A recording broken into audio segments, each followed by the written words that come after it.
Hi, this is Chloe of Nubian Nurturance. I am a doula. I am a Yanni Steam Care Specialist. I am a naturalista. And I am also a mother of four. So today, I just want to have a quick discussion about nutrition in the Black community.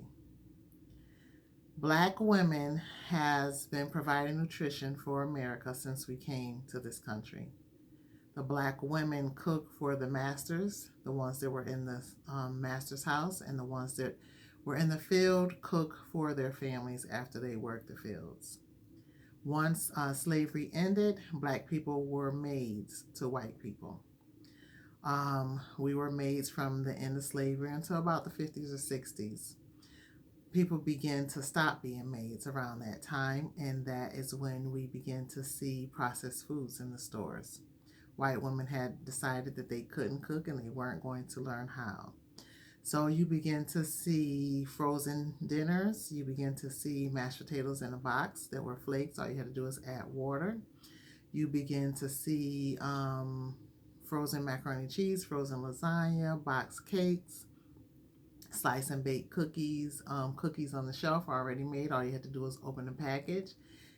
Cakes from the bakery, things like that. They weren't as prevalent as they were when Black people was providing nutrition in this country. Black people decided that because the white women had the conveniences, as soon as our dollars offered any glimpse of availability, we were going to do that too. And baking and cooking has become a lost art. You can't hardly find anyone to make homemade biscuits. I am one of them. My goal is to learn how to make homemade biscuits. I have decided for myself a woman is not a woman if she can't make homemade biscuits. I remember my mother seeing her grandmother was astonished that they had ham in a can, and she kept saying biscuits in a can. I can't believe they have biscuits in a can. There was a time when you only would hear about white people having cancer, and now you hear more about Black people having cancer. And I think a major contribution to that is our nutrition. When we got away from eating real food and we began to eat more processed foods, our immunity systems declined. I personally have not had a microwave in 5 years. I personally just believe, and I have researched where it has been stated that microwaves is one of the causes of colon cancer. So my children and I use our air fryer, we use our toaster oven, and we use our regular oven to warm up our foods. I had to do a tutorial with my children when they were teenagers on how to warm up food without a microwave. So I have a lot of pans that you normally would have for your pies. I buy them, and that's what we warm up our food in. And of course, the old-fashioned way of putting the spaghetti in the pot, adding a little water, and stirring, warming it up that way. Um, I took my family off of milk some years ago. Um, we went to skim milk as soon as the doctor allowed when they were like 2 or 3 years old. And then maybe 3 or 4 years ago, we went to almond milk. My children had a fit. They screamed and hollered, Ma, you don't even hardly drink milk, which I don't. But I, through the research that I did, discovered that cow's milk was not the best thing for my family. I believe if you have a traditional home or a somewhat traditional home, that the woman is responsible for the nutrition for the family. And I want to teach my children how to eat healthy so that they could teach their children. I brought my children down to wheat bread when they were toddlers. It's easier to eat wheat bread as a toddler than to try to change it when they're older. I did the same thing with brown rice and with the pasta.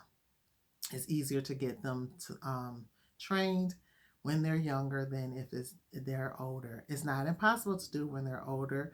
Add half brown rice, half white rice, and kind of wean them off. The same thing with the pasta. Um, I freeze my meals because I know that we have careers and we're not always able. So I might get the 4 pounds of ground beef or ground turkey, make it up into a meatloaf blend, take 2 pounds after it's seasoned and uncooked and throw it in the freezer, cook the 2 pounds. And because right now it's just me and my daughter, um, I can freeze even that half the 1 pound, and she and I eat the other pound. So I have 2 pounds of already seasoned lasagna in the freezer, uncooked, and I have 1 pound that's already cooked in the freezer. And then on the nights when I'm not able to cook, even if I'm home, if I have a lot of assignments to do, we can thaw that out. If I'm making cornbread dressing or I'm making tuna casserole, whatever cannot fit in my pan, we throw it in the bag and throw it in the freezer. Therefore, all I have to do is thaw it out and cook it. I have learned how to make my own spaghetti sauce. I cook that up with my onions and peppers, my red, I was gonna say red, black, and green, but my red, green, and yellow, orange peppers. I love mushrooms. I put my meat in it, and I take a pitcher. We would call it a Kool-Aid pitcher. I put the freezer bag inside that pitcher, pour the spaghetti in there. That way it doesn't spill because it's in the pitcher. Fill it up, and I usually make my spaghetti sauce in a military pot, so I'm able to get 4 bags full, throw it in the freezer. All my children have to do is boil the pasta.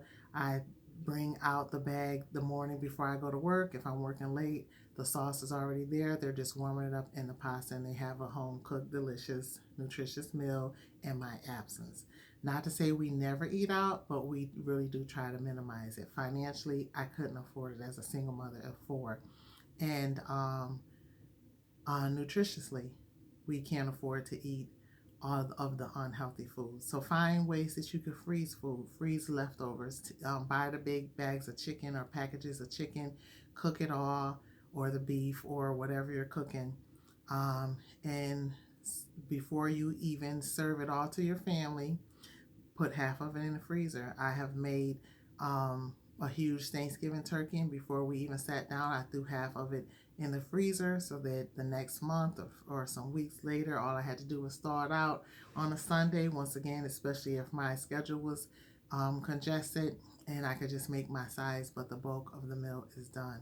So we need to get back to the traditional ways of saving money, of cooking. If you are working 12-hour shifts on your day off, make a few meals and freeze them for your family so that when you are cooking, like I said, I'm a doula. So if I'm helping with a delivery, I can have something for my family to eat while I'm away, or I could take out a meal and take it with me. So while I'm in the hospital, I'm not eating out of the cafeteria. There are so many different things. YouTube is a very good resource on how to freeze meals, how to organize your refrigerator and your freezer. There is a TV show on Netflix called the Home Edit. They teach you how to organize different areas in your house, including your freezer and your refrigerator. Pinterest is a very good resource. And there's a way that you could connect with the elders in your family or your church. You know, say Mother Brown, is it possible I can call you on this week? I want to talk to you about when you had your family. How were some of the ways that you save money? And you'll be surprised the little tips that you get. And they would love to share the information because, you know, most of us like to share the resources that we have. Um, I used to buy the Stouffer's macaroni and cheese, too many preservatives. I just got away from a lot of that for my family. So I will make a huge pan of macaroni and cheese. We would eat some. When it cools off, I'll cut it up into squares and throw it in the freezer. Once again, that's something that could be thawed out. I make several pancakes on a Sunday. We have pancakes for breakfast, and then I might freeze 3 to each bag and have 3 to 6 bags in the freezer. I do the same thing. I'll make a whole bunch of breakfast sandwiches. I'll get the English muffin sandwich rolls, fry up a bunch of eggs, put bacon in the oven, create a little assembly line, and we'll have the sandwiches for breakfast, but I might have 8 to 10 to 12 that I'm putting in individual sandwich size freezer bags, throwing them in the freezer, especially now my daughter is being remote learned 5 days a week. I provide her meals. I cook for her a lot of days, but if I have an appointment or if I'm doing a business Zoom or I just have something to do or maybe I'm not feeling well, she can thaw out her breakfast sandwich or warm up her pancakes, put some butter on them, throw them in the oven, get some turkey sausage. So there are so many different things that we could do that, and you guys can write your suggestions. I'm definitely open for suggestions, or anyone that's watching this video can see what are the different things that we could do to get our families back to nutritious health, to save money, and to strengthen our immunity system, not just for the pandemic, but for things like diabetes and cancer. Making green smoothies for breakfast at least a couple times a week, making healthy foods, taking your lunch, healthy dinners and snacks. Even if I have a sweet tooth, if you're baking, making the homemade cookies and the homemade cakes and the homemade pies, and cutting down on the preservatives. Um, we're not 100% preservative free. We haven't moved to making our own potato chips. I am going to try my hand at homemade ketchup and mayonnaise and salad dressings. But just doing things more natural, more healthy.